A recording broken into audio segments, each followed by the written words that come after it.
May the peace of the Lord be with you. I pray that you will be filled with God's grace and blessings by listening and reading the Bible every day. I am Pastor 종선채.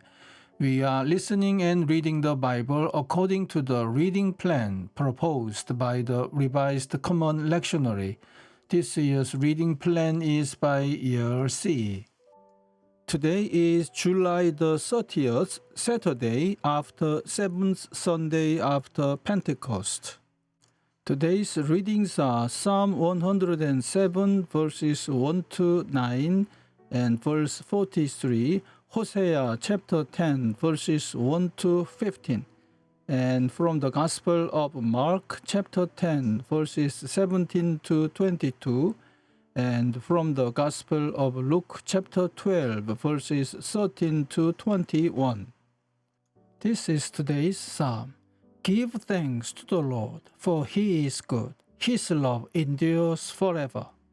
Let the redeemed of the Lord tell their story.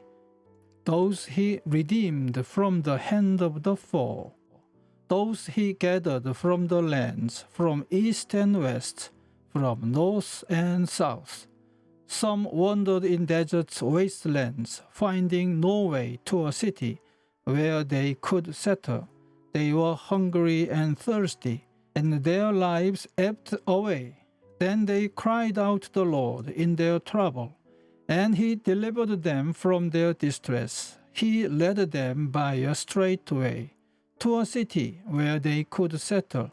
Let them give thanks to the Lord for his unfailing love and his wonderful deeds for mankind. For he satisfies the thirsty and fills the hungry with good things. Let the one who is wise heed these things and ponder the loving deeds of the Lord. Amen. This is today's first reading.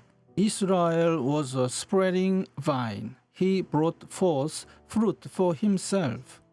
As his fruit increased, he built more altars. As his land prospered, he adorned his sacred stones. Their heart is deceitful, and now they must bear their guilt. The Lord will demolish their altars and destroy their sacred stones. Then they will say, "We have no king, because we did not revere the Lord." But even if we had a king, what could he do for us? They make many promises, take false oaths, and make agreements. Therefore, lawsuits spring up like poisonous weeds in a plowed field. The people who live in Samaria fear for the calf idol of Beth-aven. Its people will mourn over it, and so will its idolatrous priests, those who had rejoiced over its splendor, because it is taken from them into exile. It will be carried to Assyria as tribute for the great king. Ephraim will be disgraced. Israel will be ashamed of its foreign alliances. Samaria's king will be destroyed, swept away like a twig on the surface of the waters. The high places of wickedness will be destroyed. It is the sin of Israel. Thorns and thistles will grow up and cover their altars. Then they will say to the mountains, "Cover us," and to the hills, "Fall on us." Since the days of Gibeah you have sinned, Israel, and there you have remained. Will not war again overtake the evildoers in Gibeah? When I please, I will punish them. Nations will be gathered against them, to put them in bonds for their double sin. Ephraim is a trained heifer that loves to thresh.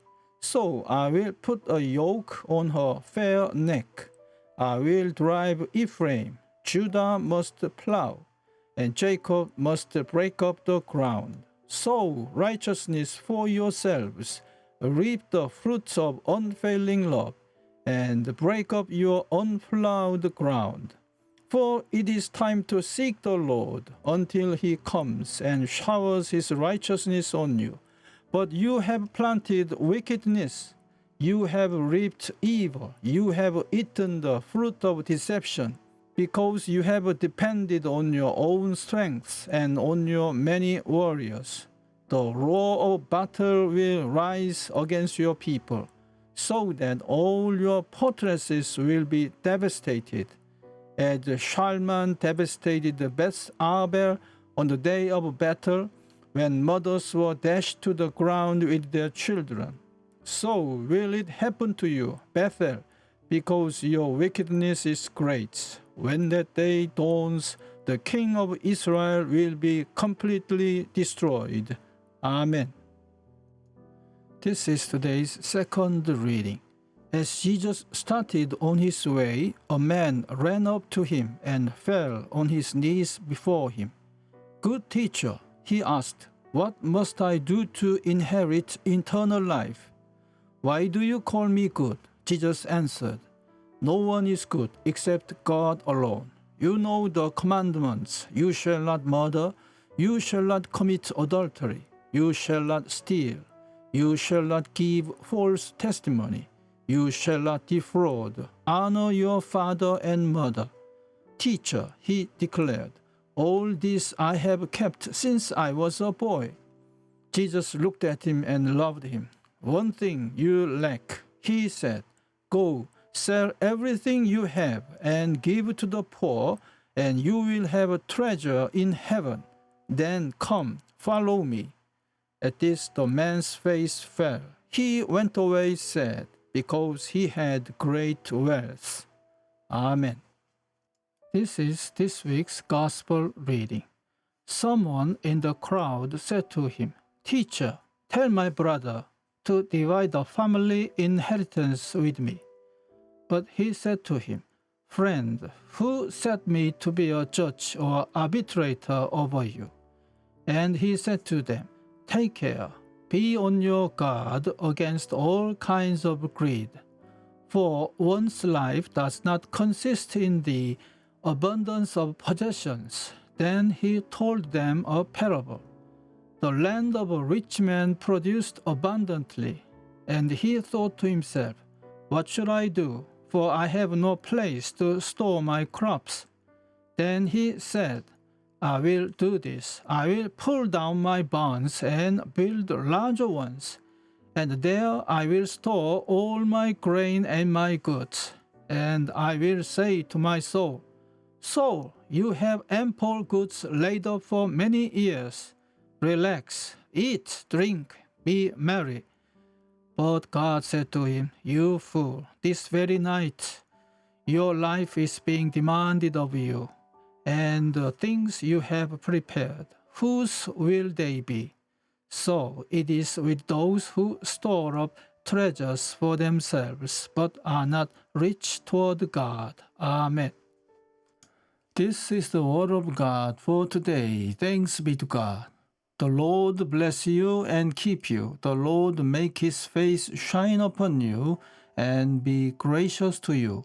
The Lord turn his face towards you and give you peace. Amen.